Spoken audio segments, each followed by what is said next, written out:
welcome to Access Family Channel. Sebelum melanjutkan video pada hari ini, jangan lupa like, comment, and subscribe.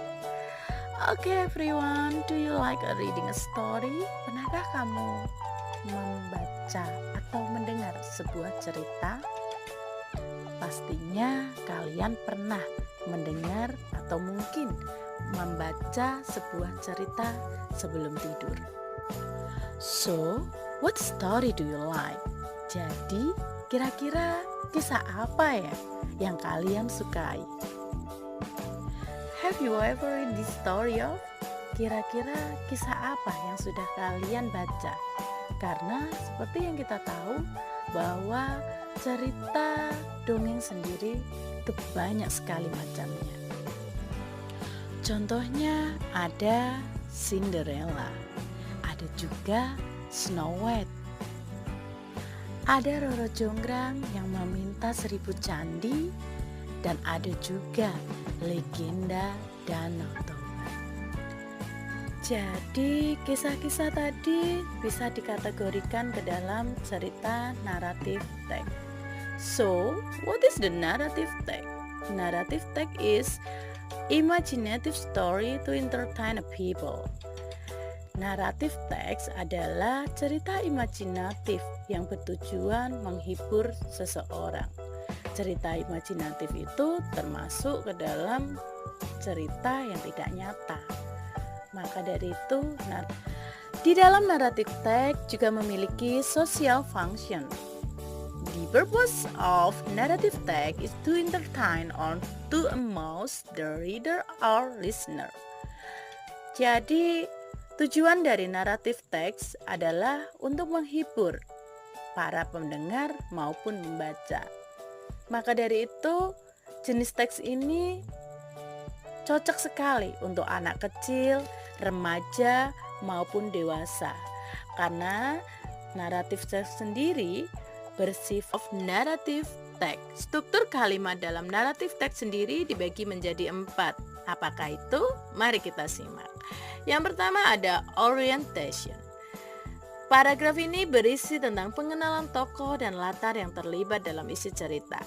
Biasanya dalam orientation sendiri mengandung unsur WH question atau 5W plus 1H. Yang kedua ada complication. Bagian ini akan mulai masuk pada paragraf yang menceritakan terkait awal mula masalah suatu peristiwa atau kejadian. Karena ini bersifat kronologis, maka masalah yang muncul di awal akan berlanjut menjadi rentetan alur cerita yang panjang dan mengandung konflik. Berikutnya ada resolution.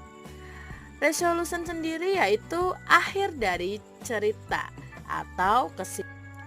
Kind of narrative text atau jenis-jenis teks naratif. Ada beberapa jenis dari teks naratif. Yang pertama ada fairy tale.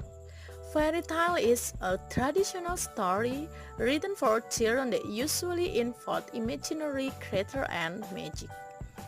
Dongeng adalah cerita tradisional yang ditulis untuk anak-anak yang biasanya melibatkan tentang makhluk khayalan dan sihir. Example, contohnya di sini ada bawang putih dan bawang merah. Ada juga Cinderella dan Aladdin. Jenis yang kedua ada fable atau cerita hewan.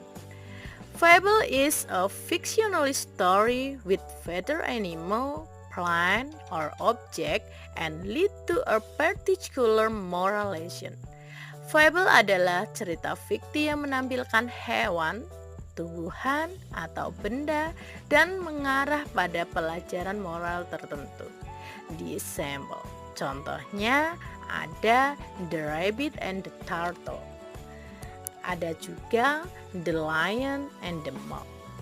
Jenis yang ketiga ada myth atau mitos. Myth is a popular belief or ancient story, especially explaining the early history of a group of people or about natural event and fact. Mitos adalah suatu kepercayaan populer atau cerita kuno, terutama yang menjelaskan sejarah awal sekelompok orang atau tentang peristiwa dan fakta alam. Di sini contohnya ada Nyi Roro Kidul dan Joko Tarub. Jenis cerita naratif yang terakhir ada legend. Legend is very old story or set of story ancient time and popular accepted or historical that tell about a famous event or person but not always true. Legenda adalah cerita yang sangat tua atau kumpulan cerita zaman dahulu dan populer diterima sebagai sejarah yang menceritakan tentang suatu peristiwa atau orang terkenal, namun tidak selalu benar. Di sini contohnya ada The Legend of Tangkuban Perahu dan ada juga The Legend of Lake Toba. The example of narrative text. Contoh dari teks naratif. The title is Frog and a Cat. Nah, di sini bisa kalian baca salah satu contoh dari teks naratif. Bila dilihat dari judulnya, kita bisa menyimpulkan bahwa teks ini termasuk ke dalam jenis fable karena tokoh utamanya adalah binatang.